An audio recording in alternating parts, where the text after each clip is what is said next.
Item ಯಾವುದೇ ಇರಲಿ try ಮಾಡಿ ಆಚಿ ಚಿಕನ್ ಮಸಾಲಾ. ದೇಶದಲ್ಲಿ ನಡೀತಾ ಇರುವ ಆನ್ಲೈನ್ ಜನಗಣತಿ ಕಾರ್ಯ ಇವತ್ತಿಗೆ ಅಂತ್ಯಗೊಂಡಿದ್ದು ನಾಳೆಯಿಂದ ಮನೆ ಮನೆ ಭೇಟಿ ಮೂಲಕ ಗಣತಿ ಕಾರ್ಯ ಮುಂದುವರಿಯಲಿದೆ. ಇದೇ ನಡುವೆ ಸರ್ಕಾರಿ ವಿಕಲಚೇತನ ನೌಕರರು ಜನಗಣತಿ ಕಾರ್ಯಕ್ಕೆ ನಮ್ಮನ್ನು ಬಳಸಬಾರದು ಅಂತ ತೀವ್ರ ವಿರೋಧ ವ್ಯಕ್ತಪಡಿಸಿದ್ದಾರೆ.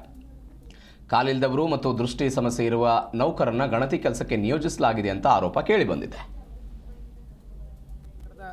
ಏನು GB ವ್ಯಾಪ್ತಿಗೆ ಒಳಪಡುವಂಥ ವಿವಿಧ ಇಲಾಖೆಯಲ್ಲಿ ಏನು ಕೆಲಸ ಮಾಡ್ತಿರುವಂಥ ನಮ್ಮ ವಿಕಲಚೇತನರಿಗೆ ಏನು ಏಪ್ರಿಲ್ 16ರಿಂದ ಜರುಗುವಂಥ ಒಂದು ಗಣತಿ ಕಾರ್ಯಕ್ಕೆ ಈಗಾಗಲೇ ನೇಮಕ ಮಾಡುವ ವಿಚಾರ ಕುರಿತಾಗಿ ನಾವು ಬೆಂಗಳೂರು ನಗರದ ವಿಧಾನಸೌಧ ಮುಂಭಾಗದಲ್ಲಿ ಕಳೆದ ಒಂದು 4 ದಿನ ಹಿಂದೆ ಸಾಂಕೇತಿಕ ಧರಣಿ ಕೂಡ ಮಾಡಿದ್ವಿ.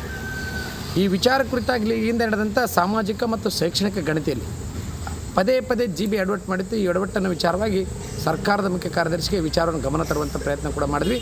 ಅವರು ತಕ್ಷಣ ವಿನಾಯಿತಿ ನೀಡುವಂಥ ಏನು ಇದನ್ನು ಮಾಡಿದರೂ ಕೂಡ ಅವರು ವಿನಾಯಿತಿ ನೀಡಿಲ್ಲ.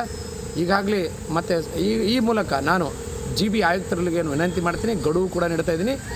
ಏನು ಇವತ್ತು ಸಂಜೆ ಒಳಗಾಗಿ 15ನೇ ತಾರೀಕು ಸಾಯಂಕಾಲ ಒಳಗಾಗಿ ಎಲ್ಲ ವಿಕಲಚೇತನರು GB ವ್ಯಾಪ್ತಿಯಲ್ಲಿ ಬರುವಂಥ ವಿವಿಧ ಇಲಾಖೆಯಲ್ಲಿ